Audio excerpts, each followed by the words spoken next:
संघर्ष ही वो चाबी है जो सफलता के दरवाजे खोलती है। आज की इस कहानी में हम जानेंगे कैसे मुश्किलों से लड़कर इंसान अपनी तकदीर बदल सकता है। स्वागत है आपका बुक्स ऑफ नॉलेज में। दोस्तों, बहुत समय पहले की बात है। किसी राज्य के एक छोटे से गांव में मिट्टी का एक घर था। घर क्या था, बस 4 कच्ची दीवारें, ऊपर से खपरेल की छत और सामने एक टूटा फूटा दरवाज़ा। उसी छोटे से घर में रहता था एक 17 साल का लड़का मनोहर। मनोहर का परिवार गांव में बहुत गरीब माना जाता था। पिता मजदूर थे। रोज़ कुएं से पानी ढोना, किसी खेत में हल चलाना या गांव के चौधरी के यहाँ ईंट गारा ढोना, जो काम मिल जाए वही कर लेते थे। माँ भी जब कोई खेत मालिक या ज़मींदारनी बुला लेती तो दूसरों के खेतों में घास फूस साफ करने या फसल काटने चली जाती। लेकिन रोज़ रोज़ काम कहाँ मिलता, और जब काम ही ना मिले तो पेट कैसे भरे। मनोहर ने 5वीं कक्षा तक गांव के सरकारी स्कूल में पढ़ाई की थी। पढ़ाई में उसका मन तो लगता था, लेकिन घर की हालत इतनी ख़राब थी कि उसे स्कूल छोड़ना पड़ा। उसकी कॉपियाँ अक्सर फटी हुई होती, पेंसिल का टुकड़ा इतना छोटा होता कि पकड़ते भी मुश्किल होती। स्कूल के बाकी बच्चे मजाक उड़ाते, अरे देखो फटेहा हाल मनोहर आया है, इसकी चप्पलें तो आधी टूटी हुई हैं। मनोहर चुपचाप सह लेता। शुरू में उसे समझ नहीं आता कि सब उसके पीछे क्यों पड़ते हैं, लेकिन धीरे धीरे समझ आया कि असल वजह गरीबी है। उसकी माँ अक्सर बिना खाए सो जाती ताकि उसका बेटा थोड़ा सा पेट भर सके। पिता कड़ी धूप में पसीना बहाते और रात को थके हारे घर लौटते तो कहते, बेटा बस थोड़ा सब्र कर, एक दिन सब ठीक हो जाएगा। मगर मनोहर जानता था कि उनकी बातें सिर्फ दिलासा है। सच तो यह था कि हालात सुधरने के कोई आसार नहीं थे। गांव में एक लाला सेठ था जो ज़रूरतमंदों को पैसा उधार देता, लेकिन उस पर इतना ब्याज चढ़ाता कि लोग ज़िंदगी भर उस चक्रव्यूह से निकल ही नहीं पाते। मनोहर के पिता ने भी कुछ रुपए उधार लिए थे ताकि घर में अनाज आ सके। जब भी लाला सेठ आता, घर के बाहर खड़ा होकर ऊंची आवाज़ में कहता, अरे ओ मज़दूर कब लौट आएगा, मेरा पैसा ब्याज बढ़ता जा रहा है। मनोहर अक्सर कोने से यह सब देखता। पिता हाथ जोड़ते, माँ गिड़गिड़ाती, सेठ जी बस कुछ दिन और मोहलत दे दो, अब भी मजदूरी नहीं मिल रही। लाला ताने कसता, अरे तुम जैसे निकम्मों की वजह से ही गांव में लोग बर्बाद होते हैं, खाकर भी नहीं चुका लगा सकते। मनोहर का खून खोल उठता, लेकिन उम्र छोटी थी, वह कर भी क्या सकता था। बस चुपचाप सब कुछ देखता और मन ही मन सोचता, क्या गरीब होना सच में इतना बड़ा गुनाह है। कभी कभी तो हालत इतनी ख़राब हो जाती कि घर में सिर्फ सूखी रोटियां होती, साथ में प्याज या नमक। कई बार तो रोटियां भी नहीं, तब माँ बहाना बना देती, मुझे भूख नहीं है तुम खा लो। लेकिन मनोहर समझ जाता कि माँ झूठ बोल रही है। वह रोटी माँ की ओर बढ़ा देता, नहीं माँ आप खाओ, मैं तो कल खेत में काम करते करते गुड़ खा आया हूँ। असल में उसके पेट में चूहे दौड़ रहे होते, लेकिन माँ को भूखा देखना उससे भी बड़ा दर्द था। समय बीतता गया। बचपन की मासूमियत अब समझदारी में बदल चुकी थी। 17 साल का मनोहर अब जान चुका था कि गरीबी कोई ईश्वर का दिया हुआ श्राप नहीं, बल्कि मेहनत और मौके की कमी है। वह गांव में छोटे मोटे काम करने लगा। कोई खेत में घास साफ करवाता तो वह चला जाता, कोई लकड़ी लाने भेजता तो वह भी कर देता। वह काम कभी मना नहीं करता, चाहे कितना ही छोटा क्यों ना हो, लेकिन भीतर ही भीतर उसका दिल तड़पता जब वह देखता कि गांव के बाकी लड़के अच्छे कपड़े पहनते, पेट भर खाना खाते और स्कूल जाते, तो मनोहर की आंखें भर आती। उसके मन में एक सपना पनपने लगा, एक दिन मैं भी अपने माँ बाप को इस गरीबी से निकालूंगा, हमारा भी पक्का घर होगा, हमारे भी अच्छे कपड़े होंगे। मगर यह सपना पूरा कैसे होगा उसे पता नहीं था। उसकी जेब हमेशा खाली रहती, लेकिन सपने हमेशा बड़े। एक सुबह की बात है, लाला सेठ फिर से घर आया। उसने गुस्से में दरवाजे पर लात मारी और बोला, पैसे कब दोगे, अब और मोहलत नहीं मिलेगी। पिता ने हाथ जोड़कर कहा, सेठ जी काम नहीं चल रहा, थोड़ा और समय दे दीजिए। लाला ने गालियां देनी शुरू कर दी। ये सब मनोहर पीछे से देख रहा था। उस दिन उसे अजीब सा गुस्सा आया और साथ ही खुद पर तरस भी। उसे लगा कि बाकी गरीब होना इस दुनिया में सबसे बड़ा अपराध है। कुछ दिन बाद मनोहर मजदूरी करके कुछ रुपए लेकर लौट रहा था। उसने सोचा घर के लिए थोड़ा सामान खरीद लें। गांव की दुकान से सामान लिया और चल पड़ा। जैसे ही चौराहे से गुजरा, पीछे से एक बुजुर्ग आदमी ने आवाज़ लगाई, ए बेटा रुको। मनोहर रुका और देखा, सफ़ेद दाढ़ी वाले एक बुजुर्ग खड़े थे। उन्होंने 5 रुपए का नोट उसकी ओर बढ़ाते हुए कहा, यह तुम्हारी जेब से गिरा था। मनोहर ने जेब टटोली। सचमुच उसमें 5 रुपए नहीं थे। उसने चौंक कर कहा, चाचा, मेरे पास तो कुल 5 ही रुपये थे, आप इन्हें रख भी सकते थे। बुजुर्ग मुस्कुराए, बेटा मैं रख लेता तो क्या होता, लेकिन इन रुपयों से शायद तुम्हारा परिवार एक दिन का खाना खा सकेगा। तुम्हारी ज़रूरत मुझसे ज़्यादा है। मनोहर की आंखें भर आईं। उसने कहा, चाचा आप सही कह रहे हैं, इन रुपयों से मेरा परिवार आज पेट भर खा सकेगा। आपका बहुत धन्यवाद। चाचा ने उसके कंधे पर हाथ रखकर कहा, इतनी छोटी उम्र में भी तुम घर की चिंता करते हो, समझदार मालूम होते हो। मनोहर ने गहरी सांस लेकर कहा, चाचा क्या करूं, बचपन से ही गरीबी झेलता आया हूं। बुजुर्ग ने उसे पास के पीपल के पेड़ के नीचे बैठने का इशारा किया, लेकिन मनोहर बोला, चाचा अभी तो घर सामान देना है, नहीं तो खाना नहीं बनेगा। कल सुबह यहीं मिलूंगा। चाचा ने सिर हिलाया, ठीक है बेटा, कल मैं तुम्हारा इंतज़ार करूंगा। मुझे तुमसे कुछ बातें करनी हैं। अगली सुबह मनोहर नहा धोकर चाचा से मिलने पहुंचा। चाचा पहले से ही पेड़ के नीचे बैठे थे। बैठते ही चाचा ने पूछा, बेटा तुम्हारा गरीबी के बारे में क्या विचार है। मनोहर की आंखों में आंसू आ गए। उसने भावुक होकर कहा, चाचा गरीबी में इंसान रोज़ रोज़ मरता है, कभी भूख से, कभी लोगों की बातें सुनकर, कभी काम न मिलने से। काश कोई गरीब पैदा ही ना होता। चाचा ने गहरी नज़र से उसकी ओर देखा और बोले, बेटा गरीब पैदा होना गुनाह नहीं है, लेकिन गरीबी में मर जाना इंसान का सबसे बड़ा गुनाह है। अगर भगवान ने हमें गरीब घर में भेजा है तो इसका मतलब यह नहीं कि हम पूरी ज़िंदगी दुखी रहें। मेहनत करके, लगन से काम करके इंसान अपनी हालत बदल सकता है। और जब एक गरीब परिवार का बेटा तरक्की करता है तो बाकी गरीबों को भी प्रेरणा मिलती है। मनोहर ने ध्यान से सुना और बोला, चाचा आप सही कह रहे हैं। मेरा भी सपना है कि मैं अपने माँ बाप को इस दलदल से निकालूं, लेकिन कैसे? मेरी जेब हमेशा खाली रहती है। चाचा मुस्कुराए, बेटा अगर तुमने सपना देखा है और उसे पूरा करने की ठान ली है तो भगवान खुद तुम्हें रास्ता दिखाएगा। बस मेहनत करते रहो और हार मत मानो। दुनिया को दिखाओ कि चाहे 100 मुसीबतें आएं, लेकिन तुम अपने सपने से पीछे नहीं हटोगे। मनोहर ने सिर हिलाकर कहा, चाचा अब मैं और भी मेहनत करूँगा। लेकिन गांव में काम कहाँ है? चाचा ने जवाब दिया, बेटा यहाँ काम सीमित है। अगर सच में आगे बढ़ना है तो शहर जाना पड़ेगा।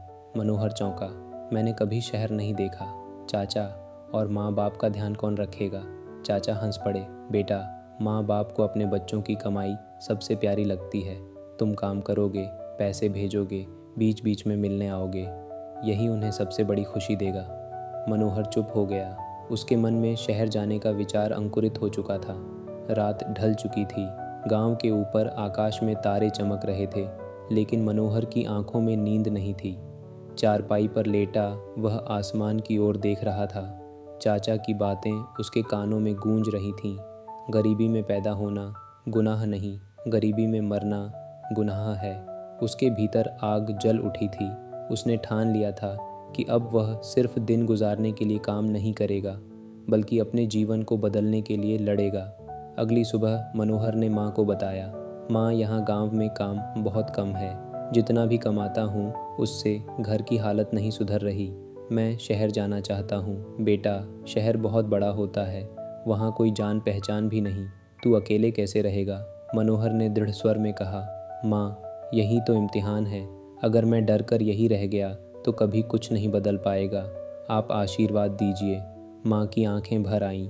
उसने मनोहर के सिर पर हाथ फेरते हुए कहा, जाओ बेटा, मेरी दुआएं हमेशा तेरे साथ हैं। तू ही हमारी आखिरी उम्मीद है। पिता भी चुपचाप पास बैठे सुन रहे थे। वे जानते थे कि बेटा सच कह रहा है। उन्होंने गहरी सांस लेकर कहा, जा बेटा, मेहनत से डर मत, बस ईमानदारी से काम करना, भगवान तेरा साथ देगा। कुछ दिनों तक मनोहर ने गांव में छोटी मोटी मजदूरी की ताकि थोड़ा पैसा इकट्ठा कर सके। जब उसके पास किराया और 2-3 दिन खाने लायक पैसे हो गए तो उसने एक झोला उठाया जिसमें 2 जोड़ी पुराने कपड़े रखे और निकल पड़ा गांव से बाहर बने छोटे से बस स्टॉप की ओर। बस स्टॉप पर पत्थर की एक टूटी बेंच थी। चारों ओर धूल उड़ रही थी। मनोहर बैठा इंतज़ार करता रहा। उसका दिल ज़ोर ज़ोर से धड़क रहा था। आखिरकार एक पुरानी सी बस आई। उसमें गांव के कुछ लोग बैठे थे जो शहर जा रहे थे। मनोहर बस में चढ़ गया। बस धीरे धीरे गांव से निकलकर पक्की सड़क पर आई। खिड़की से बाहर देखते हुए उसने अपने मिट्टी के घर, खेत और पेड़ पौधों को आखिरी बार देखा। उसकी आंखें भीग गईं, लेकिन दिल में उम्मीद की किरण भी जग रही थी। शाम होने को थी जब बस शहर पहुंची। यह बहुत बड़ा शहर तो नहीं था, लेकिन गांव के मुकाबले काफ़ी रौनक थी। बस स्टैंड पर उतरते ही मनोहर ने चारों तरफ नज़र दौड़ाई।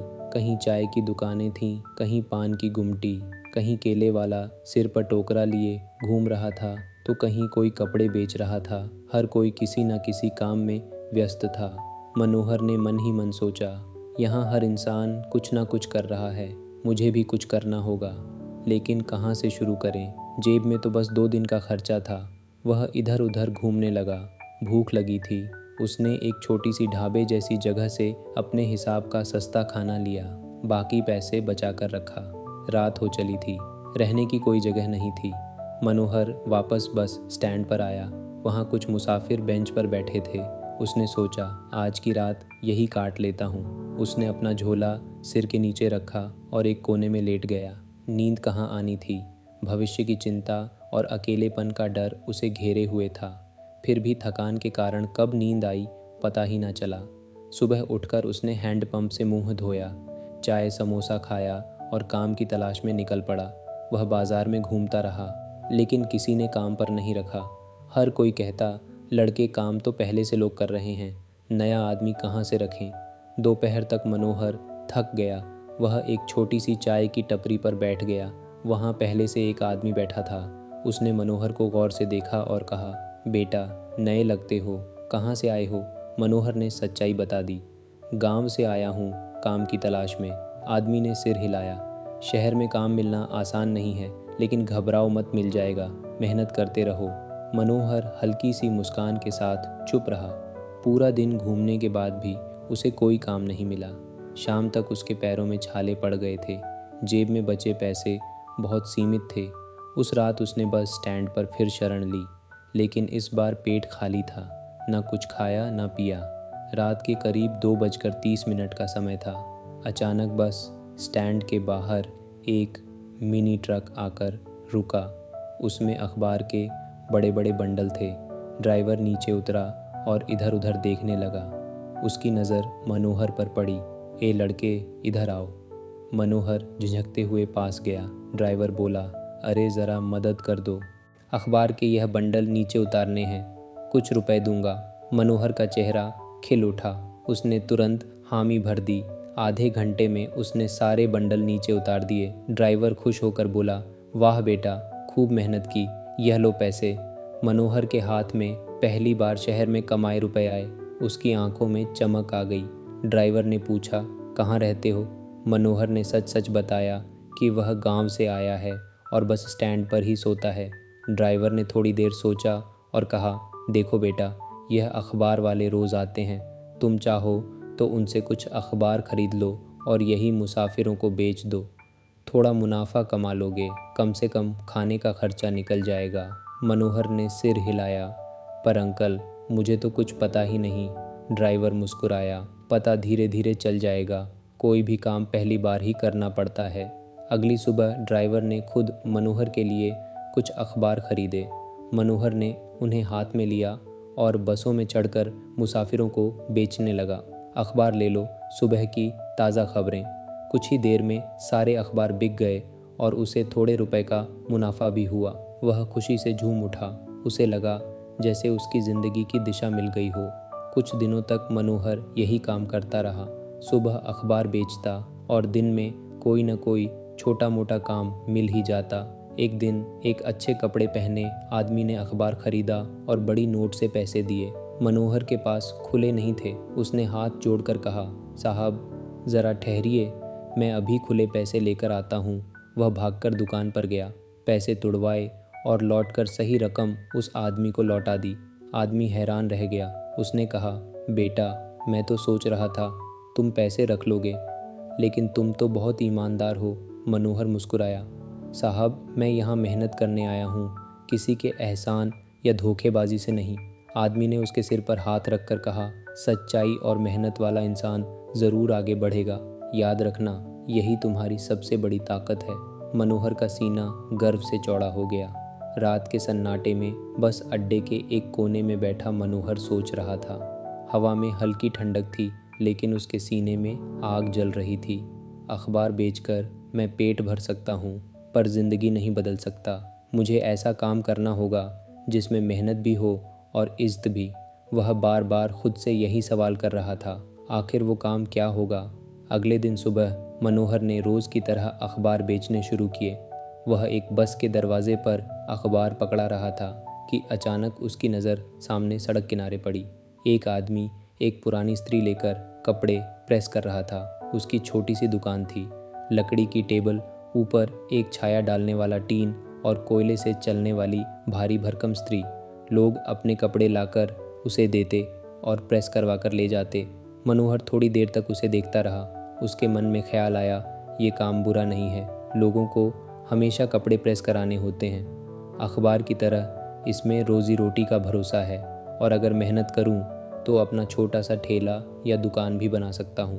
उस रात बस स्टैंड पर बैठकर वह बहुत देर तक सोचता रहा। अखबार बेचना आसान था, पर अस्थाई। स्त्री का काम उसे ज़्यादा स्थायी और बेहतर लगा, लेकिन दिक्कत यही थी, उसके पास ना तो स्त्री थी, ना टेबल, ना जगह। उसने सोचा, कम से कम स्त्री तो लेनी ही होगी। कई दिनों तक उसने अखबार बेच बेच कर कुछ पैसे जमा किए। फिर एक दिन वह पुरानी चीज़ों की मंडी में गया। वहाँ पुराने बर्तन, फर्नीचर, साइकिल, सब कुछ बिकता था। वहाँ उसे एक बूढ़ा दुकानदार मिला, जिसके पास एक बड़ी सी कोयले वाली स्त्री रखी थी। मनोहर ने पूछा, बाबा, यह कितने की है? बूढ़ा बोला, बेटा, नहीं होती तो 200 की आती, पर यह पुरानी है, थोड़ी भारी भी है, 100 रुपये दे दो। मनोहर के पास बस 100 करके 150 रुपये थे। उसने थोड़ी देर सोचा और मोल भाव करने लगा।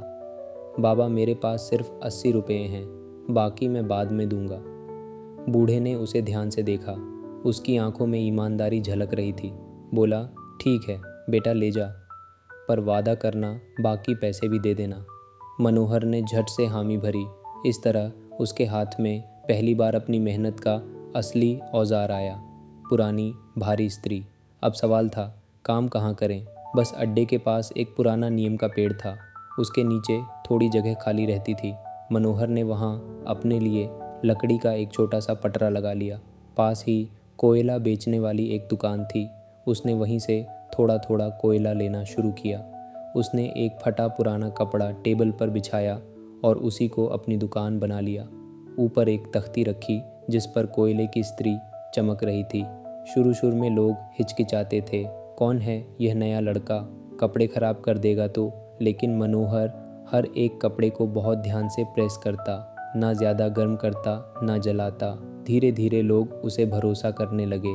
पहला दिन उसने बस 3 शर्ट प्रेस की, कमाई हुई 4 रुपये, लेकिन उसकी खुशी का ठिकाना नहीं था। अब मैं अखबार वाला नहीं, अपना काम करने वाला हूँ। लेकिन हर दिन आसान नहीं था। कभी कोयला गीला हो जाता, कभी बरसात होने लगती और दुकान भीग जाती। कभी कभी ग्राहक कम आते और दिन भर में मुश्किल से 4 रुपये ही बनते। एक बार तो ऐसा हुआ कि एक आदमी ने अपनी सफ़ेद शर्ट दी। स्त्री ज़रा ज़्यादा गर्म हो गई और शर्ट के कोने पर हल्का सा निशान पड़ गया। वह आदमी गुस्से से चिल्लाने लगा, अरे नया काम शुरू किया है क्या, मेरी शर्ट ख़राब कर दी। मनोहर हाथ जोड़कर बोला, माफ़ करना भैया, गलती हो गई, आप चाहे तो पैसे मत दीजिए। वह आदमी थोड़ा शांत हुआ और चला गया। मनोहर देर तक उदास बैठा रहा, लेकिन फिर खुद से बोला, गलती से डरना नहीं, उससे सीखना है, अगली बार ज़्यादा ध्यान दूंगा। उस दिन के बाद उसने कभी भी स्त्री को बिना देखे गर्म नहीं होने दिया। कुछ महीनों तक इसी तरह मनोहर मेहनत करता रहा। सुबह सुबह लोग कपड़े लाते और शाम तक ले जाते। धीरे धीरे उसकी दुकान पर ग्राहकों की भीड़ बढ़ने लगी। लोग कहते, इस लड़के का हाथ साफ है, कपड़े अच्छे से प्रेस करता है और सबसे बड़ी बात, पैसे सही लेता है, कभी ज़्यादा नहीं। मनोहर को यह सुनकर बहुत संतोष होता। एक दिन पास के मोहल्ले के एक बुजुर्ग सज्जन आए। उन्होंने अपनी धोती और कुर्ता प्रेस के लिए दिया। जब शाम को लेने आए तो देखा कि कपड़े बिल्कुल सही और साफ सुथरे प्रेस किए गए थे। वह मुस्कुराकर बोले, बेटा तू मेहनती भी है और ईमानदार भी। यह नीम का पेड़ तो हमेशा छाया नहीं देगा, क्यों ना मैं तुझे अपने घर के बाहर जगह दे दूँ, वहाँ बैठकर काम कर लेना। मनोहर की आंखों में चमक आ गई। उसने झुककर उनके पैर छुए और बोला, बाबूजी आपका बहुत बड़ा एहसान होगा। उस दिन पहली बार मनोहर को लगा कि उसकी मेहनत रंग ला रही है। अब मनोहर हर रात सोने से पहले सोचता, यह तो बस शुरुआत है, अभी बहुत आगे जाना है। एक दिन मेरी अपनी बड़ी दुकान होगी। बोर्ड पर लिखा होगा, मनोहर ड्राई क्लीन एंड प्रेस। लोग दूर दूर से आएंगे। वह अब सिर्फ पेट भरने नहीं बल्कि नाम बनाने के सपने देखने लगा था। उसके भीतर की आग अब पहले से और तेज जल रही थी। शहर की सुबह हमेशा रौनक से भरी रहती थी। लोग जल्दी जल्दी दफ्तर के लिए निकलते, बच्चे स्कूल जाते और बाजार में दुकानों की चहल पहल शुरू हो जाती। अब मनोहर का दिन भी नियमित हो चुका था। सुबह सबसे पहले वह कोयला लाता, फिर अपनी स्त्री तैयार करता और बाबूजी के घर के बाहर लगी छोटी सी जगह पर अपना काम शुरू कर देता। नई जगह पर बैठने से उसका काम और भी बढ़ने लगा। गली मोहल्ले के लोग अब उसे पहचानने लगे थे। कोई कहता, चलो भाई कपड़े मनोहर के पास दे आते हैं, साफ सुथरे कर देता है। लोगों का भरोसा धीरे धीरे उसकी सबसे बड़ी पूंजी बन रहा था। अब उसकी रोज़ की कमाई पहले से दोगुनी हो गई थी। जहाँ पहले मुश्किल से खाने भर का पैसा निकलता था, वहीं अब वह थोड़ा थोड़ा बचाने भी लगा। वह हर शाम अपनी कमाई गिनता और उसमें से कुछ पैसे अलग निकालकर पुराने लोहे के डिब्बे में रख देता। खुद से कहता, यही मेरी असली ताकत है, यही मेरी आने वाली दुकान की नींव बनेगी। काम धीरे धीरे इतना बढ़ गया कि अकेले करना मुश्किल होने लगा। ग्राहक कभी शिकायत कर देते, भाई कल तक देने को कहा था, अभी तक प्रेस नहीं हुआ। मनोहर समझ गया कि अब उसे किसी की मदद की ज़रूरत है। एक दिन बस अड्डे के पास उसे एक छोटा लड़का मिला। नाम था रतन। गरीब परिवार से था पर मेहनती। मनोहर ने उसे बुलाया और कहा, रतन मेरे साथ काम करेगा, थोड़े पैसे मिलेंगे, साथ में खाना भी। रतन की आंखें चमक उठीं। उसने झट से हामी भर दी। अब मनोहर और रतन मिलकर काम करने लगे। अब उसकी दुकान पर भीड़ और बढ़ गई थी। लोग कहते, कुछ ग्राहक तो अपने कपड़े हफ्तों तक वहीं छोड़ जाते और कहते, भाई आराम से कर लेना, हमें चिंता नहीं। यह भरोसा मनोहर के लिए सबसे बड़ा सम्मान था। एक दिन मोहल्ले का एक धोबी आया। उसने कहा, भाई मेरे पास कपड़े धोने का काम बहुत है पर प्रेस करने का समय नहीं, क्या तू मेरे कपड़े प्रेस कर देगा? अब धोबी रोज़ ढेर सारे कपड़े उसके पास छोड़ जाता और शाम को ले जाता। इससे उसका काम और बढ़ा और कमाई भी। लगातार 2 साल तक उसने खूब मेहनत की और पैसे बचाए, इतने कि अब वह सिर्फ टेबल पर काम करने तक सीमित नहीं रहना चाहता था। उसका सपना था अपनी दुकान हो, नाम का बोर्ड हो। उसने रतन से कहा, अब समय आ गया है, हम अपनी दुकान खोलेंगे। बाबूजी ने भी उसकी हिम्मत बढ़ाई। उन्होंने अपने एक जानकार से बात करवाई और बाज़ार की एक गली में छोटा सा किराए का कमरा दिलवा दिया। वहीं मनोहर ने अपनी पहली असली दुकान खोली। उसने बाहर एक बोर्ड लगवाया, मनोहर प्रेस एंड वॉश। बोर्ड देखने भर से उसका सीना गर्व से भर गया। उस रात उसने पहली बार चैन की नींद सोई। अब उसकी दुकान पर सिर्फ प्रेस ही नहीं बल्कि धोबी के कपड़े भी आने लगे। धीरे धीरे उसने खुद भी कपड़े धोने और सुखाने का काम शुरू कर दिया। ग्राहक अब कहते, मनोहर के यहाँ कपड़े साफ भी होते हैं और प्रेस भी अच्छे से। रतन अब उसका दायां हाथ बन चुका था। दोनों सुबह से रात तक जुटे रहते, लेकिन रास्ता आसान नहीं था। एक बार अचानक दुकान के बाहर नगर पालिका वाले आ गए। उन्होंने कहा, यह जगह लाइसेंस के बिना दुकान नहीं चल सकती। मनोहर डर गया पर उसने हिम्मत नहीं हारी। वह अगले ही दिन नगर पालिका गया, फॉर्म भरा और आधिकारिक लाइसेंस ले आया। वह खुद से बोला, ईमानदारी से काम कर रहा हूँ तो डरने की ज़रूरत नहीं। एक दिन पास के एक होटल का मालिक आया। उसने कहा, भाई हमारे होटल में रोज़ बहुत कपड़े धुलते हैं, चादरें, पर्दे, यूनिफॉर्म, क्या तू यह सब संभाल पाएगा? मनोहर का दिल धड़कने लगा। इतना बड़ा काम पहले उसने कभी नहीं किया था। पर उसने आत्मविश्वास से कहा, जी हाँ, मैं कर लूँगा। उस दिन से होटल का सारा काम मनोहर के पास आने लगा। अब उसकी दुकान हमेशा कपड़ों से भरी रहती। सुबह होते ही दुकान पर काम शुरू हो जाता और रात गहराने तक मशीनों की आवाज़ और स्त्री की भाप उठती रहती। धीरे धीरे मनोहर का नाम पूरे मोहल्ले और फिर पूरे शहर में फैल गया। लोग कहते, अगर कपड़े सच में बेहतरीन साफ और प्रेस कराने हो तो मनोहर के पास ही जाना। जहाँ कभी वह बस स्टैंड पर अखबार बेचा करता था, वहीं अब लोग उसे सम्मान से मनोहर जी कहकर बुलाने लगे। उसकी मेहनत ने उसे पहचान और इज्जत दोनों दिला दी। होटल के काम के साथ साथ दूसरे ग्राहक भी लगातार बढ़ने लगे। मनोहर ने 2 और लड़के काम पर रख ली। अब उसकी आमदनी पहले से कई गुना ज़्यादा हो गई थी। हर रात जब वह हिसाब किताब देखता तो मन ही मन सोचता, मैं सही राह पर हूँ, अब मुझे और बड़ा सोचना है। काफ़ी समय बाद उसने ठाना कि अब गांव जाकर अपना पुराना सपना पूरा करेगा। वह चाहता था कि वहाँ एक पक्का मकान बने ताकि माँ बाप चैन से रह सकें और गांव में सबके सामने सिर ऊंचा करके जी सकें। जब वह गांव पहुँचा तो लोग हैरान रह गए। अरे, यह तो मनोहर है, अब तो बड़ा आदमी बन गया है। मनोहर ने गांव में ज़मीन खरीदी और एक छोटा मगर सुंदर घर बनवाया। मकान की दीवारें खड़ी होते देख माँ बाप की आंखों से खुशी के आंसू बह निकले। गांव में एक और बोझ था, पिता पर चढ़ा हुआ कर्ज। मनोहर ने शहर में कमाई हुई अपनी मेहनत की कमाई से पूरा कर्ज चुका दिया। जिस खेत और ज़मीन पर कभी गिरवी का धब्बा था, अब वहाँ मनोहर की जीत की कहानी लिखी जा चुकी थी। गांव वाले कहते, बेटा होकर सच्चा फ़र्ज निभाया है इसने। 1 साल और गुजर गया। दिन रात मेहनत करने और ईमानदारी से काम करने के बाद आखिरकार उसने शहर की किराए वाली दुकान भी खरीद ली। अब वह जगह उसकी अपनी थी। उसने दुकान की मरम्मत करवाई और नया बोर्ड लगवाया, मनोहर ड्राई क्लीन एंड प्रेस भरोसे का नाम। अब वह सिर्फ प्रेस करने वाला लड़का नहीं, बल्कि शहर का जाना माना ड्राई क्लीनर बन चुका था। गांव जाते समय रास्ते में वह उस चाचा से मिला जिन्होंने बचपन में उसे रास्ता दिखाया था। चाचा मुस्कुराए और बोले, बेटा, तूने सचमुच कर दिखाया। मैंने हमेशा कहा था कि तेरे अंदर आग है, मैंने बस उस आग में घी डाला। मैं देखना चाहता था कि तू इस आग को कितने दिनों तक जलाए रखेगा, लेकिन तूने तो हर इम्तिहान पास कर लिया, हर संघर्ष जीत लिया। मनोहर भावुक होकर बोला, चाचा, यह सब आपकी बातों और प्रेरणा से हुआ। आपने ही मुझे सिखाया कि मेहनत और ज़िद से कुछ भी पाया जा सकता है। चाचा ने उसके सिर पर हाथ रखकर कहा, परमात्मा ने तुझे इम्तिहान दिए और तूने सब में सफलता पाई।